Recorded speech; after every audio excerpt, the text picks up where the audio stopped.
Hello, today we are painting these corner ruin pieces. They're 3D printed off of MakerWorld, and if you're interested, I will leave a link in the description to where you can find those files. But most importantly, I am testing out a new camera setup for a few different things. First up, how well can you see the painting process? Second of all, can I run the 3D printer in the background without anyone noticing? And is the audio quality generally good enough? And other video tracking concerns, but without any further ado, we'll get started. These were painted or primed in a black rattle can. As you can see, they are printed in gray and green, just what I had on hand. And we are predominantly going to be dry brushing these with a little bit of picking out certain bricks here and there, which that's what we're going to get started with. We're just using cheap craft paints because this is pretty large terrain. We don't want to use up our mini paints. Those are going to be pretty expensive to use on full terrain pieces. We're going to start off with deep gray by picking out the various bricks across these.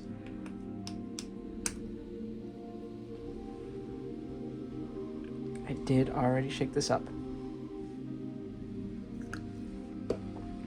So let's just grab a cheap brush, doesn't have to be fancy, paper towel, and get started picking out different bricks. Some people have a philosophy of like 1 every 5 bricks, or 1 in 3, 1 in 10, but really it's kind of just whatever feels right to you. We operate off of vibes here, so we don't want to necessarily cluster them together, but if you look at real structures, you're gonna see tremendous variation in all of the bricks. So we don't need to be consistent about it. You can have clusters of bricks like right over here. And I don't know if you can tell this side from this side, they don't match. So apart from the edges, you don't really need to worry about getting that super consistent about it. Generally, once we do the dry brushing, nobody's gonna notice. I'll try and keep quiet just to let you concentrate on your own painting if you're painting along with me.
I'm probably gonna leave these ones alone for the most part.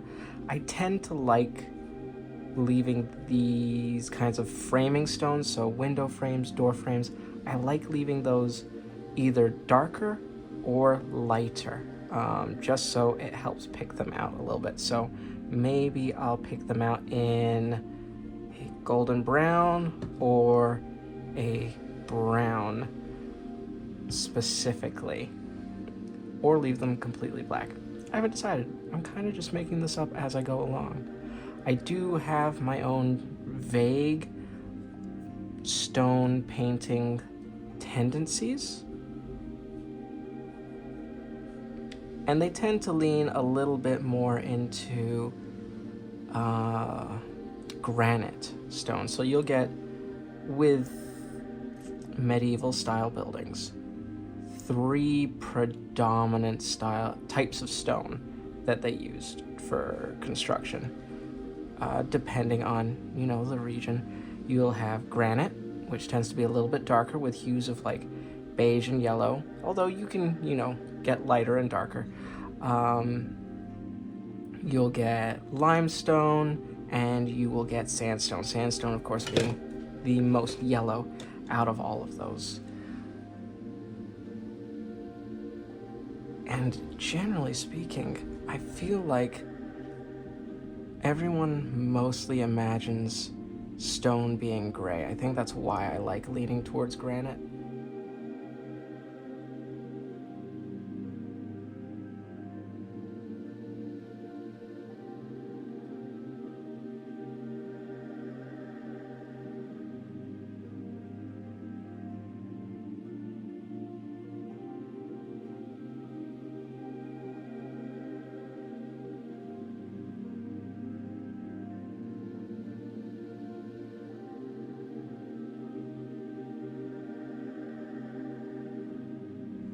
Not to mention, if you pick one, it's gonna kind of match up with the other things you've got laying around. So if you do a bunch of buildings that are in sandstone and then a bunch of buildings in granite, there's gonna be some overlap. They'll match up well enough, but you'll get more consistency if you pick a particular stone type.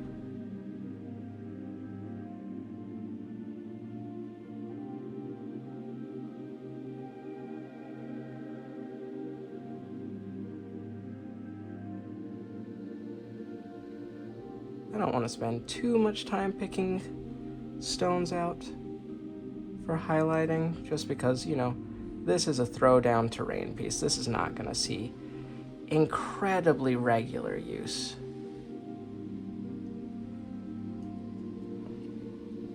I'd say that is good enough on that side and that side. So it doesn't need to be particularly realistic in any sense of the word. It's there to add a little bit of immersion, and if things look a bit uniform, that's okay. As long as it looks good at arm's reach, people are going to be happy. Some people are just going to be happy to have 3D terrain. Honestly, it's not going to matter how well it's painted. It's just the fact that it's there. I'm just a perfectionist.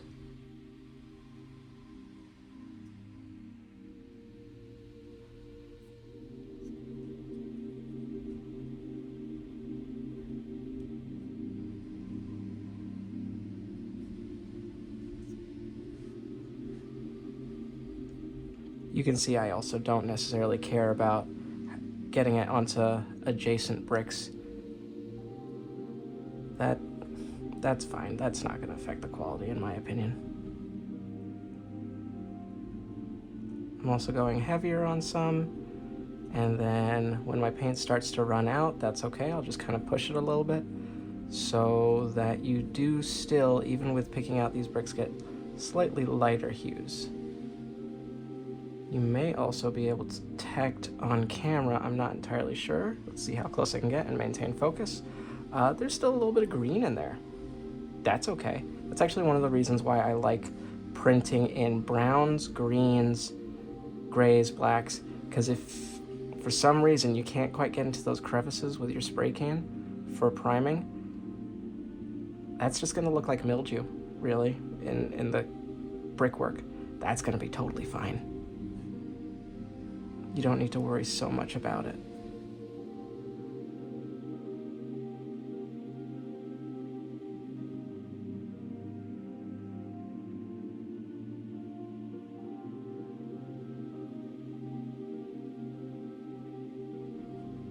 Humans are also, by nature, fairly consistent beings.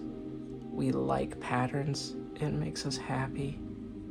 So even if you try to be random, you'll find that you actually end up not being that random. So don't stress too much about this part of the process. Don't overthink it. Just put some paint down, throw it on. If you got more gray in one area than another, it doesn't matter.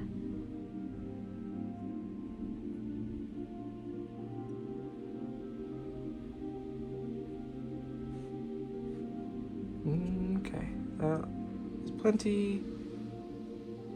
Oops. That's gonna happen too. Let's do one on the corner, that's fun. I notice that I keep touching. Oh, that one's fortunately dry. Okay. That one is good. Ooh.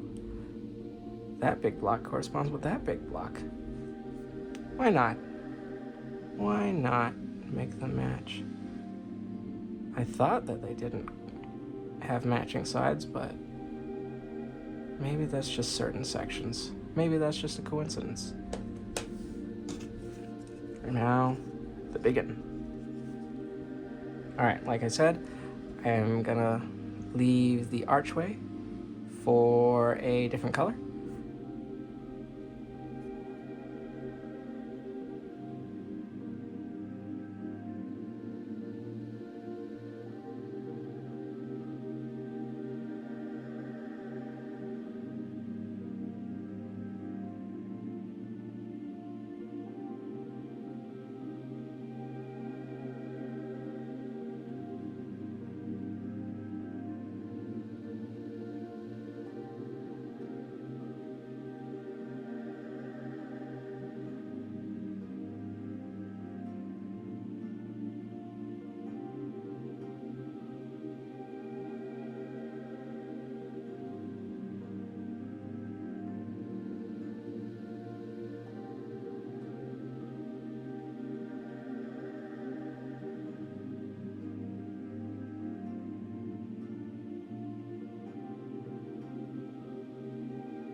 Corners are another one where you could maintain separate colors like you do with the archways and the windows,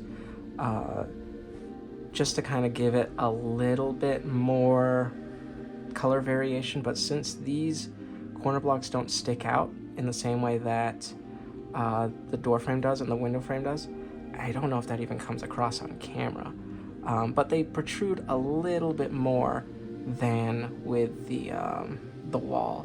Since the corners don't do that so much, I figured honestly those should probably just be the same color. Let's not overcomplicate something that we're just throwing down onto the table. If it was a building, you know, like these ones from Hagglethorn Hollow, then maybe I might. Who knows? I would probably just let the building speak to me, tell me what it wants, what feels right, and maybe look up some reference photos.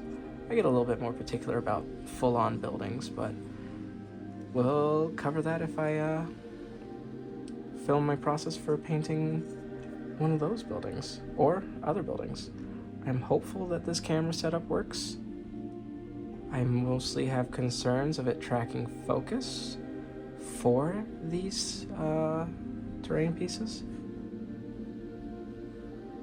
So it's entirely possible that this never makes it up onto YouTube. We'll find out.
See how fast we can do this. Again, it does not have to be neat in any sense of the word. The dry brushing is going to cover all of that up because we're going to do a couple layers of dry brushing, not just like one. We are going to go over this in golden brown, followed by tan, followed by suede.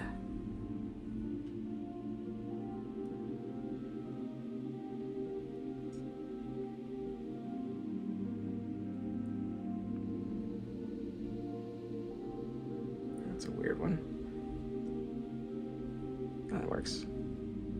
It's almost like that block melded in with that block. If you do decide to download and print this model, or you're interested in it, I do want to give a quick caveat. With this archway, these stones here that make the top of the archway, they actually printed largely as like one flat plane with a little bit of like stone texture variation. I went in with an X-Acto knife and carved out the separation in each of these bricks on both sides. So that is something to be aware of if you were thinking about using this particular model. I know some people kind of just want to be able to print it, paint it, and go. Some people just want to print it and like spray paint it gray and then go.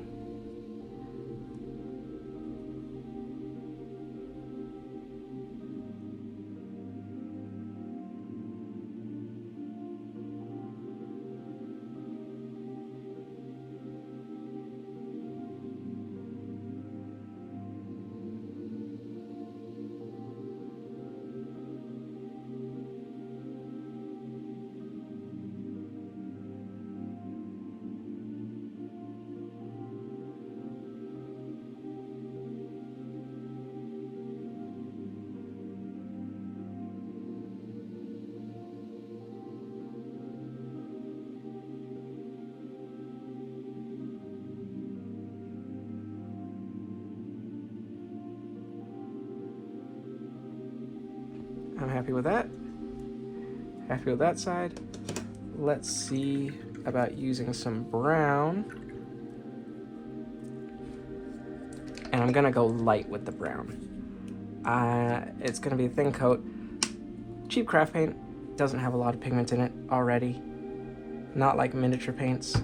So going on, even with a wet brush, is really gonna water this down. And I'm just gonna kind of messily go over this. Almost like a dry brush, almost not.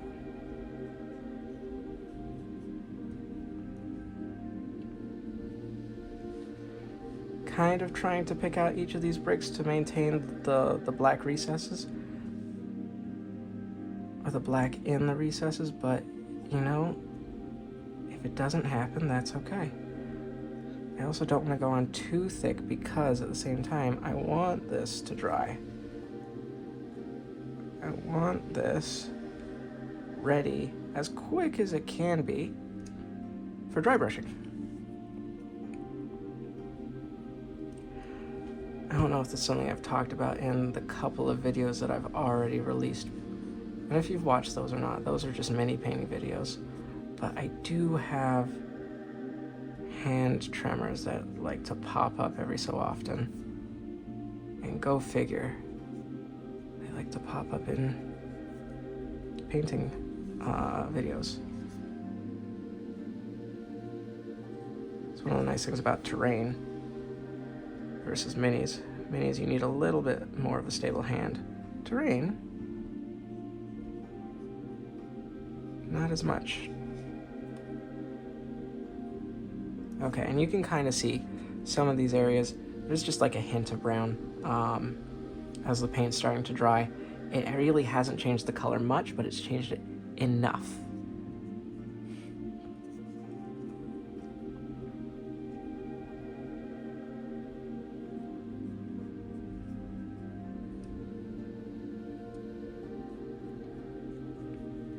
If you really wanted to make this a little bit more realistic, you'd add some brown into some of these other bricks too.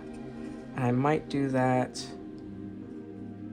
for just a couple of the wall pieces on each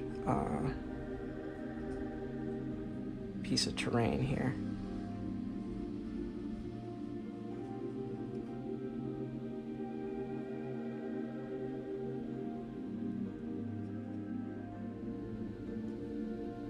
And one more right down there. And then on this side, ooh, yeah, right there, and right here. There you go.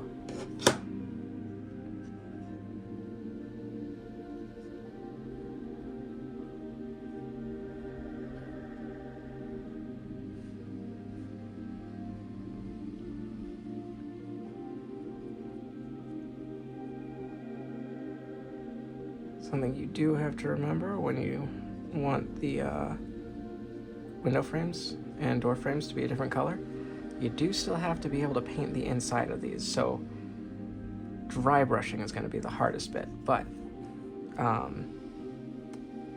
as long as you got a small enough brush that you don't care about using as a dry brush, it's totally fine.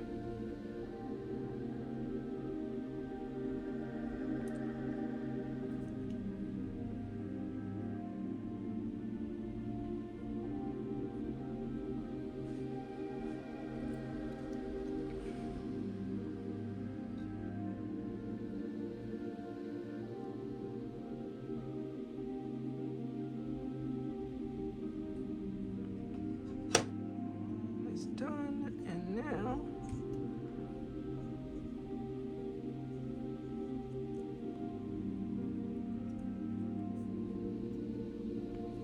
I absolutely put no thought into that brick choice because I didn't even realize that it went over. I just picked a brick and put paint on it. Alright, I'm not even going to do one on that side. Okay, that's good. Let's wash our brush off. Okay, we're getting close. We are gonna pick this back up in a second once these are dry. Okay, so we are mostly dry. I did off camera notice that I forgot to paint the brown into the windowsill right here. So I took care of that real quick so that everything could dry together. And this one has still got a couple of wet spots. I went in a little heavy on some of the bricks there. So we will start off on this side and then work our way up. We're going to do a quick dry brush with golden brown. It's a very light color, but because we've got such a dark undercolor, this should actually make the golden brown significantly darker. You're not even going to recognize the color. We're going to go in with a smaller dry brush. I've got two, a larger one and a smaller one. We want the smaller one because we want to get into these tight corner pieces and into the window recess right here. I may not even end up really using this big one, honestly. Like, even with the larger pieces of terrain, I try using it and then I end up actually not being very happy with how it can't really reach some of the tighter corners. So we'll even see if this really gets used today. It might just all be this little guy right here.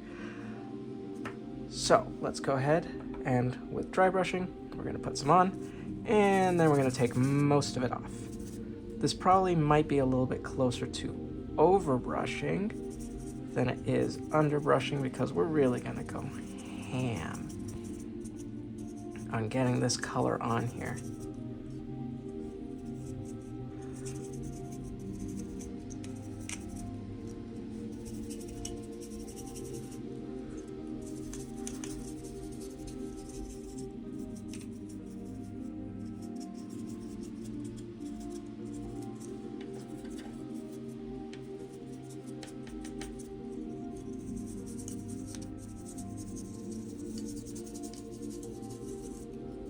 I'm actually being pretty forceful with the brush right now.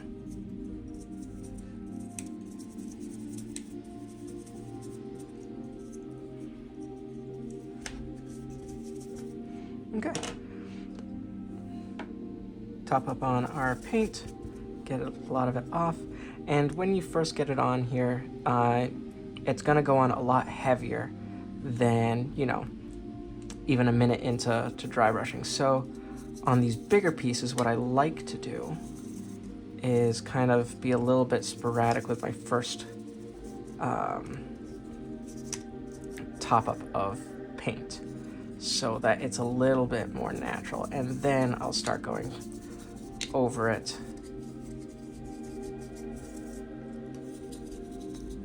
a little bit more consistently. That way you kind of have highlights that are randomly dotted across the piece, rather than, you know, if you worked left to right, you would have stronger highlights on the left than you would on the right. It's something to be aware of. You could, if you wanted, actually start on the top and then work your way down. Feels like a valid strategy. I haven't tried it myself, but maybe I will on a future project.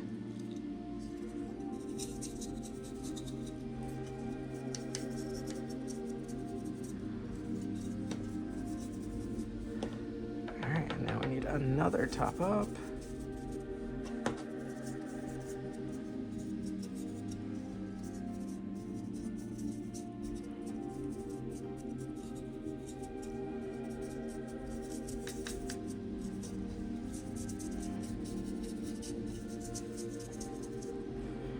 And we're mostly doing little circles. You can tell I'm not being very careful with this, and I'm being quite forceful. These first layers, this first one and maybe a little bit of the second one, we want to try and get a lot of that color onto here.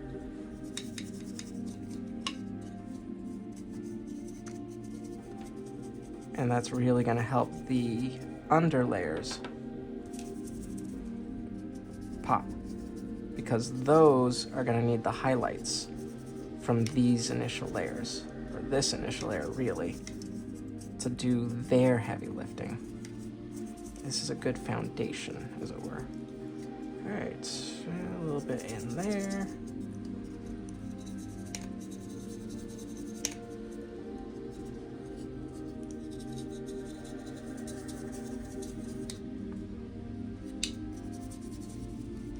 And now the hard bit, getting into the window recess.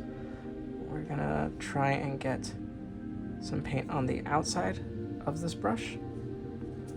Spin it off for the most part, and then just kind of shove the brush in and give it a little twirl in both directions. And that seems to have done the trick. If need be, I would have just grabbed a smaller dry brush. But that did what I needed it to do.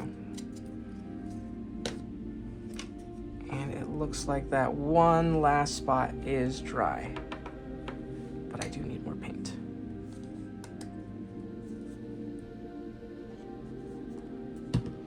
Okay.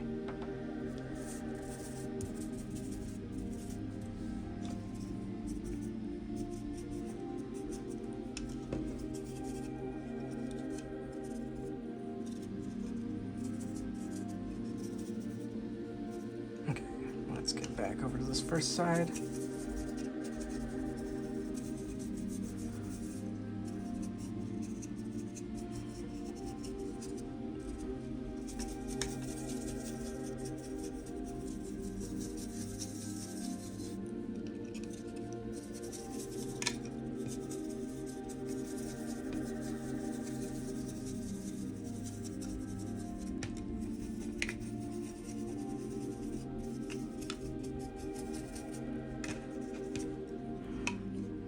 Nice. I already need to top up on that. Dry brushing big pieces especially is one of the reasons why you want to use craft paint when you can, just because of how much you can go through.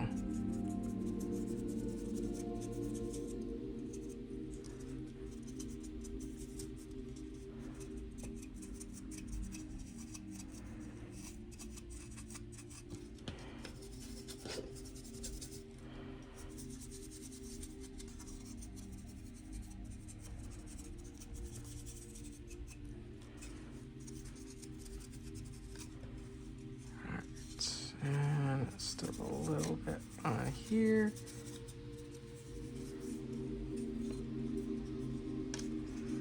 And onto the other side.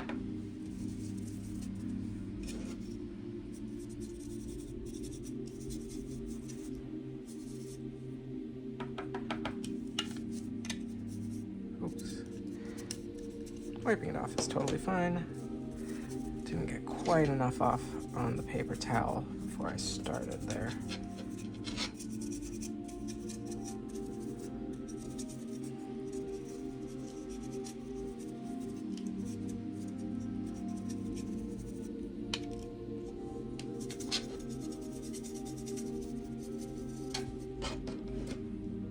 And back to more paint.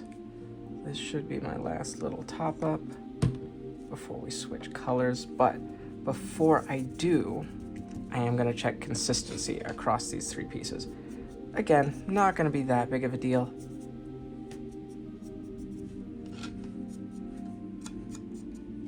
If it's not consistent,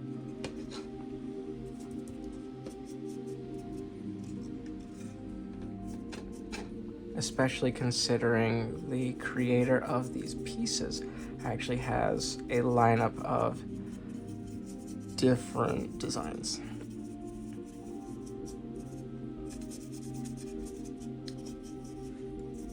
And considering I haven't even printed those out yet, there's going to be no way I'll be consistent between these ones once they're done and those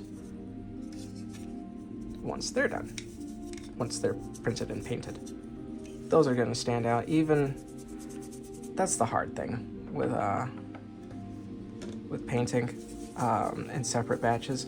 You really kind of want to do all of your colors at the same time, because even if you follow the same steps and you're as careful as you can be, it's going to come out differently, even just a little bit.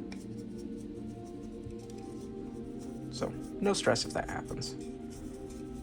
Alright, did I get... Oh, didn't really get in here.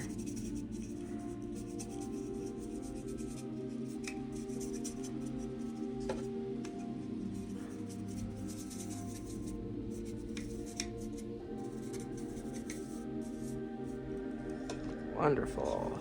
A little bit more on top. Right there. Okay, let's check for consistency. You are close enough. This first one that I did is kind of light, or light on the paint by comparison. We'll maybe add a little bit more, particularly towards the top for that highlight effect, but otherwise that could just be the fact that it's dried a little bit more than the other colors.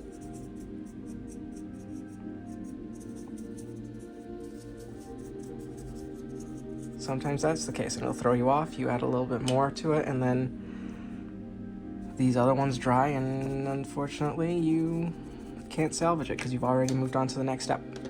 Okay. Just trying to get some of these recesses as well that I wasn't able to get the first time around. Let's see if that's the case. Yes, I have a couple of those here. Wonderful. Good. If this was a bigger project and I would be working on this for a couple days, then I would absolutely clean my brush now and then return to the next stage later. But seeing as I am trying to get this all done in one video, and this is only a small piece, it's not, you know, doing a whole bunch of Hagglethorn Hollow, I am going to just soldier on, keep using the same brush with tan. You do have to keep in mind that some of the previous color will contaminate this next layer.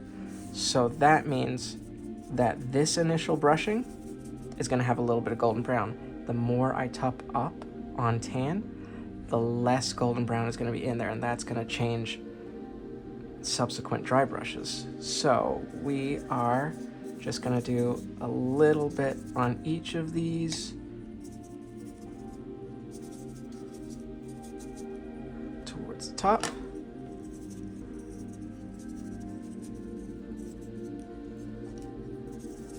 Just in the hopes of trying to get a little bit more consistency across the board.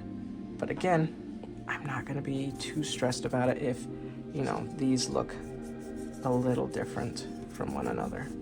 Went a little heavy on that one, that's okay. We still have one last level of dry brushing.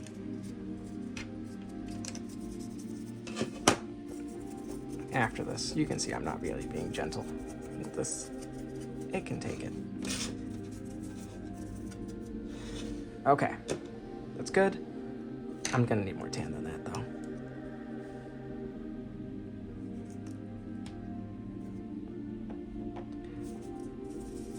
Now we can go in, and I'm a little bit more confident with just doing one piece at a time now.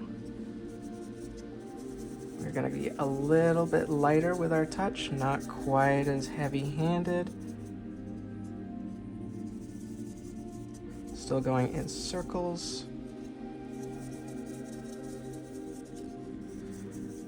But still applying moderate pressure with our dry brush here.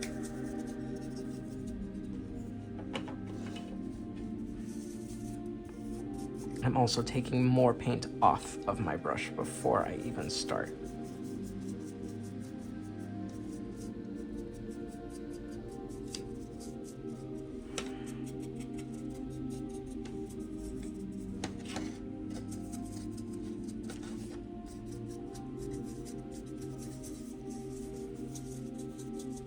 Okay. And you can already start to see some of the differences. Here, it's a little subtle, that's okay. These bricks don't have a ton of texture to pick up paint, but they've got enough, and that's what matters.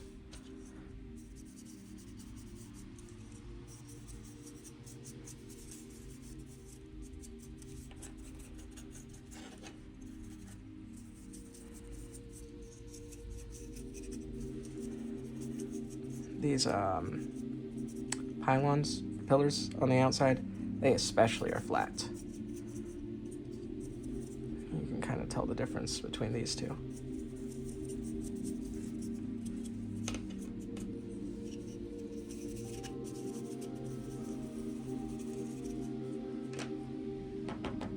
Oh, I'm already running low. I am already running low. The speed at which you will go through paint, kind of astounding.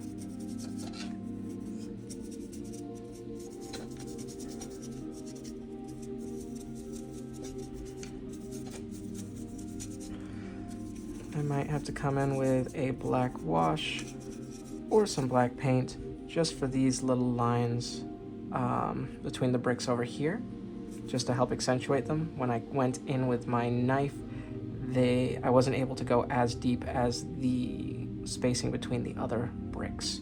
So that's going to affect dry brushing and the color that pops out. All right, let's top up.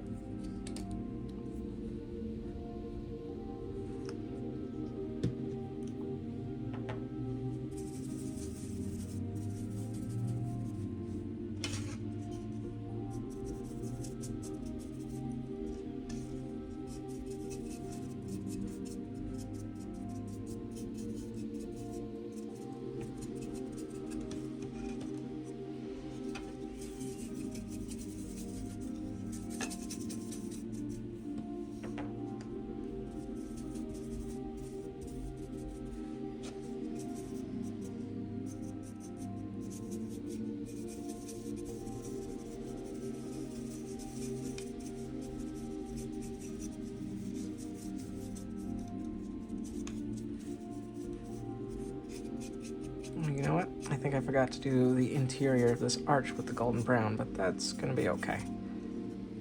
It won't be as visible.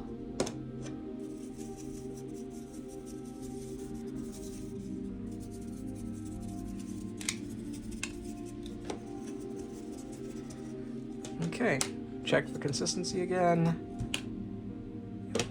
And yep, and this is already looking really nice. We're gonna go with one last layer, which is gonna be suede.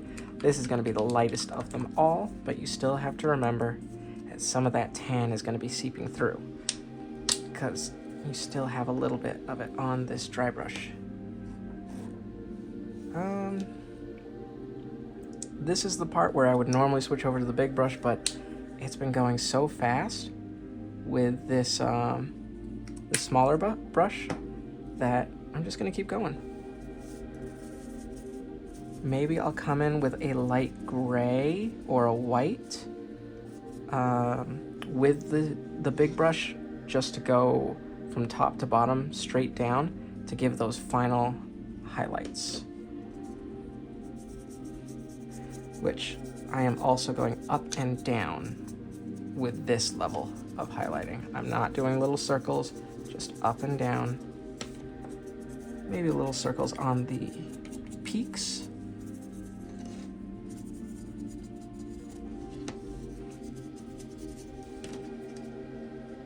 Oh, I don't think I did the interior here with my tan, but that's okay.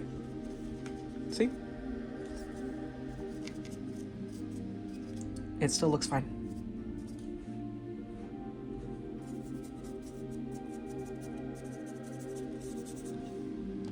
Top up. You're also going to get a little bit of residual paint from your previous colors on your paper towel. Come back onto your brush. Again, totally okay.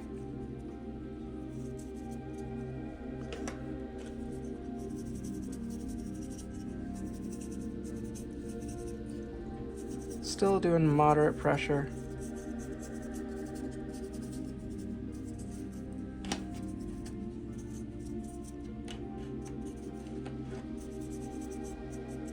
Going a little bit diagonal for the corners just to help make them pop.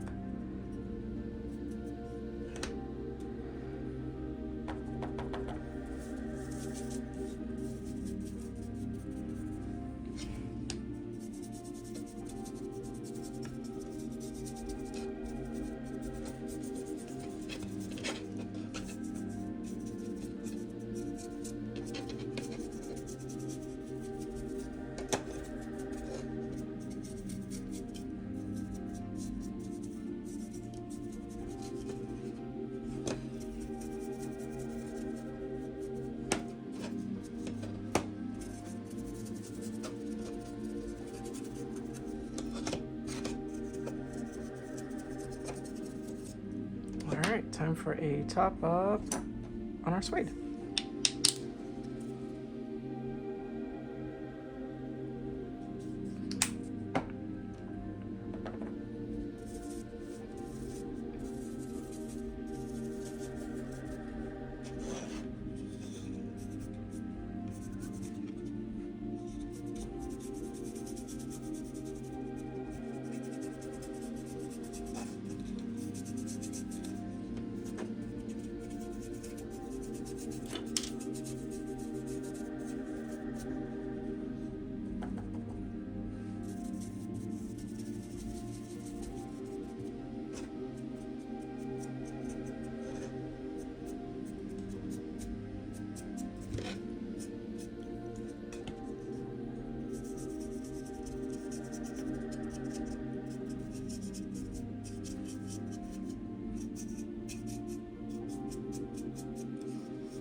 Wonderful. So if you're worried about some of the colors being a little bit too bright or noticeable, don't worry too much about it, because once you give this a clear coat, all of those layers are kind of going to meld together a little bit and make them a lot smoother. It's also going to darken this a little bit.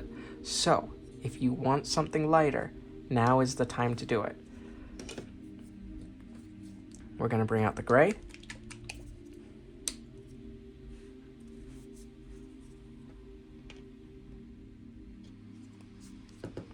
Use our big brush. Careful not to get in some of that other paint.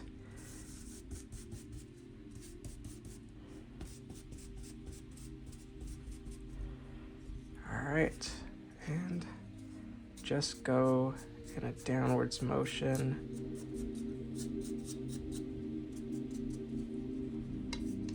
A little bit, or I left a little bit too much on there. You can still see some streaking. That's okay.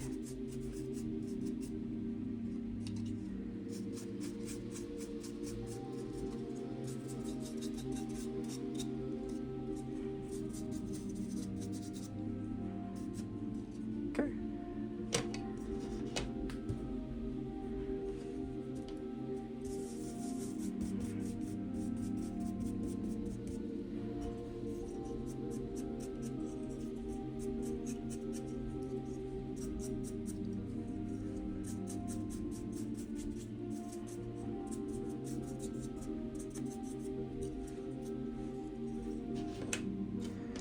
You can see how even that kind of has a little bit of a difference. Not too much, but it does lighten the color up overall.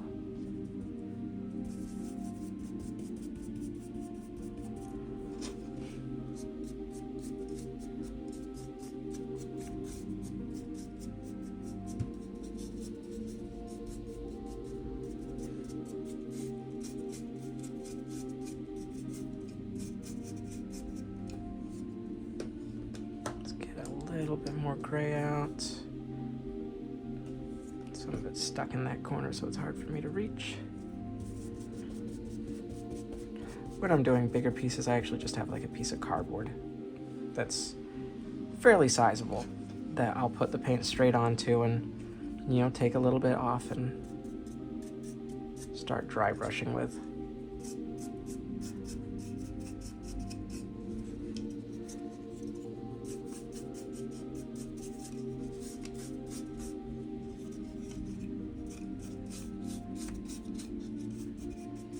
Okay, in there,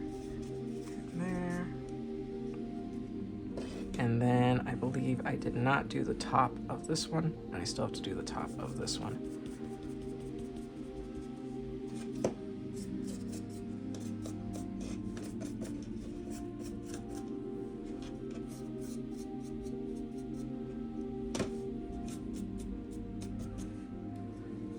Okay, there we go.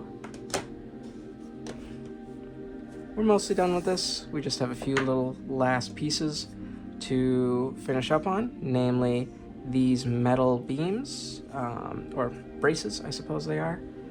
And then this skull on the top, I think I'm actually just gonna leave that as is because I'm assuming it's carved into the stone, but you know, it's you could have it actually be a skull in game. The coloration as is, from how I've painted it so far, gives the impression that it could be either. It could be attached to the stone, or it could be placed on top of a plinth. I'm going to take a quick break, and then we will tackle doing these metal braces that are on each of the pieces. So far, it's coming together really nicely. So I have been of two minds with these black metal supports, braces. I was initially going to paint them in black and then lightly dry brush them with silver, but I also have the speed paint broadsword silver, which I think will do the trick. I think it'll give me the effect that I'm looking for.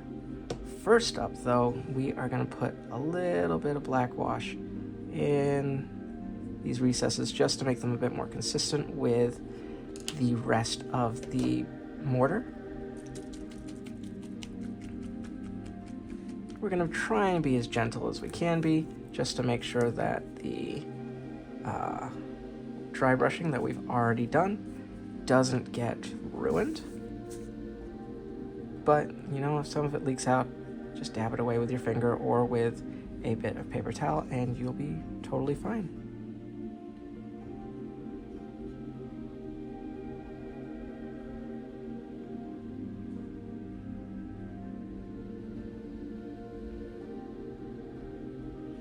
I'm still using a cheap brush for this.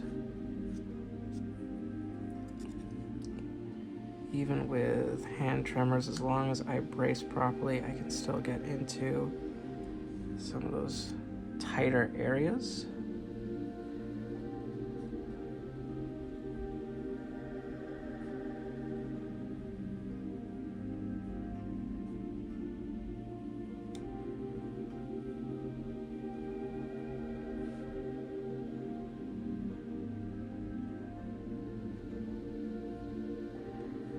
Okay, we're almost there. That's a bit better.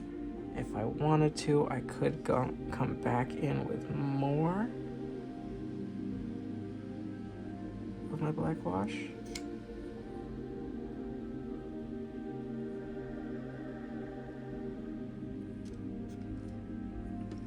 Did I even do this one? Here we go. Much better. Now for the other side. This side I'm not quite as worried about. It's less of a feature. This side with the skull, it kind of asks for a little bit more detail than this one. So I'm going to be a little bit more haphazard, especially with my hand tremors, and just wipe off the excess.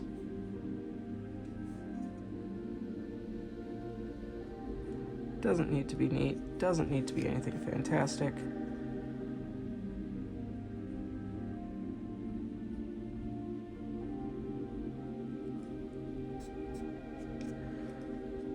Perfect. Okay. Now then. Here comes the real test of using cheap brushes. How well am I going to be able to do these metal parts? Especially with speed paint, which is a little more flowy. We're going to start with a little bit just because I don't know if I'm going to do speed paint the whole way around. And we'll start on this one smaller piece.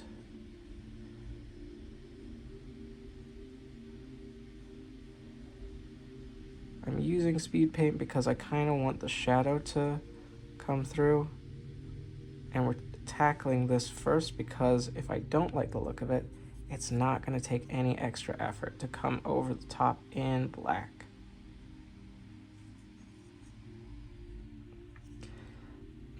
And already, I am thinking that black is the answer. We'll finish this one piece before we evaluate,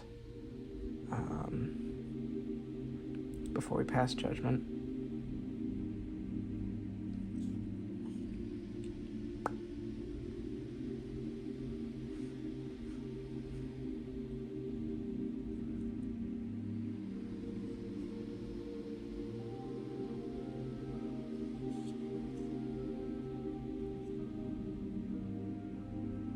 All right, that's most of it done. I was hoping more of the black or the darker colors underneath would show through with a speed paint, but sadly that's not the case. Yeah, I think a black metal dry brushed very lightly with a metallic paint is going to be the way to go. So let's go ahead and get our black paint. Shake it up.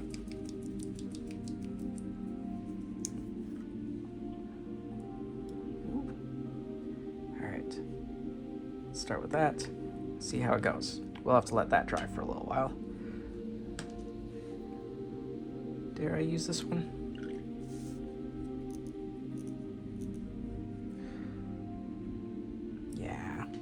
It'll be fine.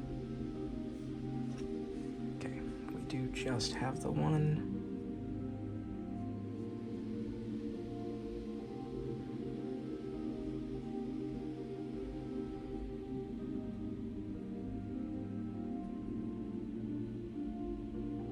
I do have black craft paint around here somewhere. I just would have to dig it out.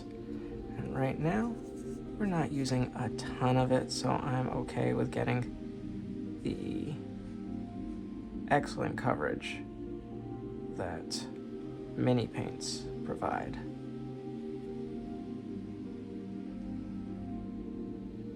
up in craft paint. I might need to go on top of it with another layer. Sometimes it needs that, although black, less so. Black you can usually do in one coat. It's the lighter colors you typically need a bit more of a helping hand on.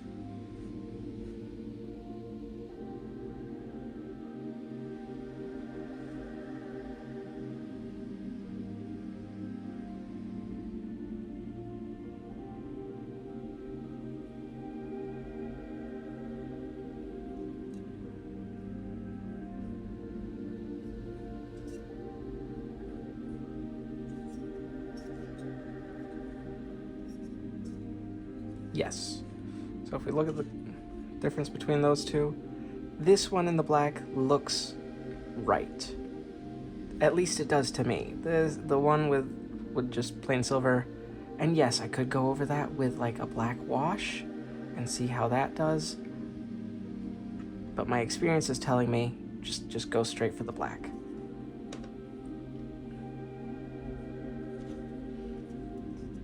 We got 3 on this one before we go back to that first one to go over that silver, and hopefully that silver is completely dry by the time we come back to it. Alright, let's brace up because my shakes are getting to me.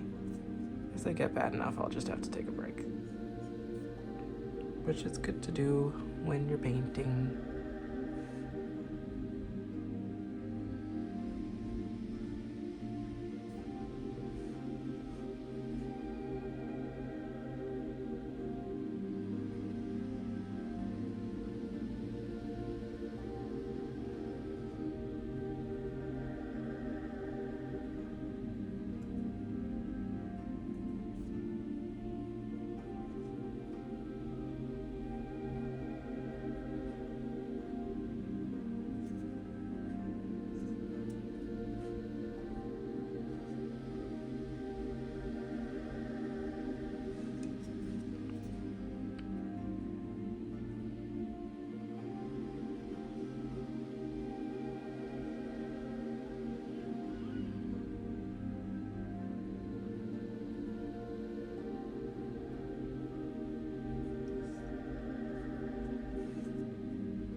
go. Clean that off.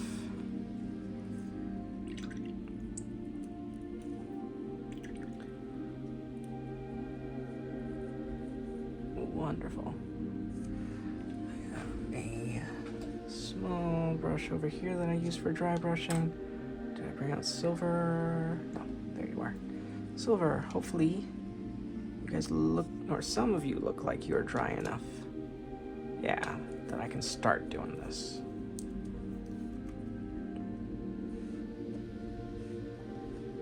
I don't need a lot. Very little. Let's see if I even need to top up on this brush at all. Let's not get glittery hands all over this thing.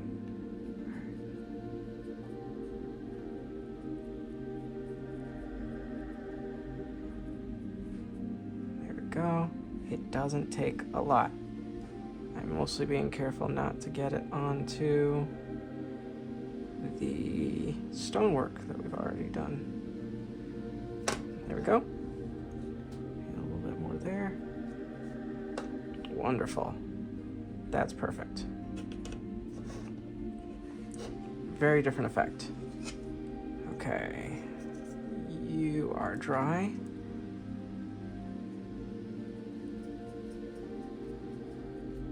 Maybe I will need to top up.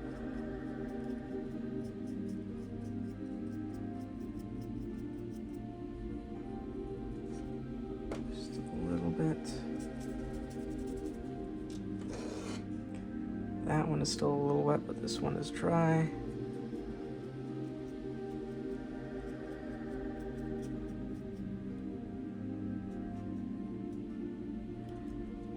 Let's work on the drier parts of this.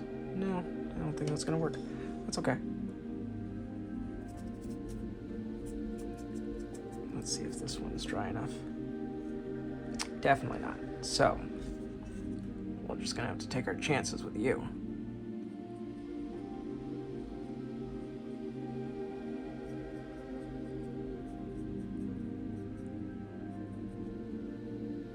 There we go. I doubt that gave this other one enough time to dry, but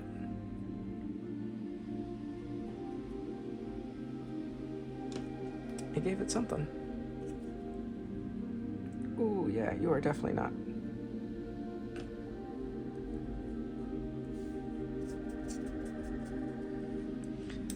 Need a smidge more silver anyway.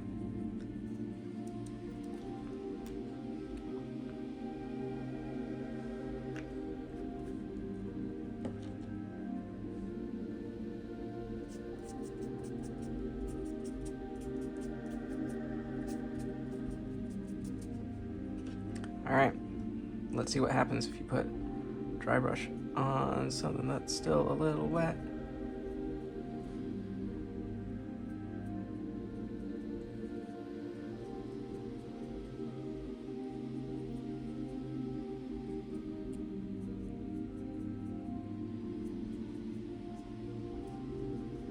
It's not bad. I did get a little bit of black over there, but that's not a big deal, because I picked up black on my brush.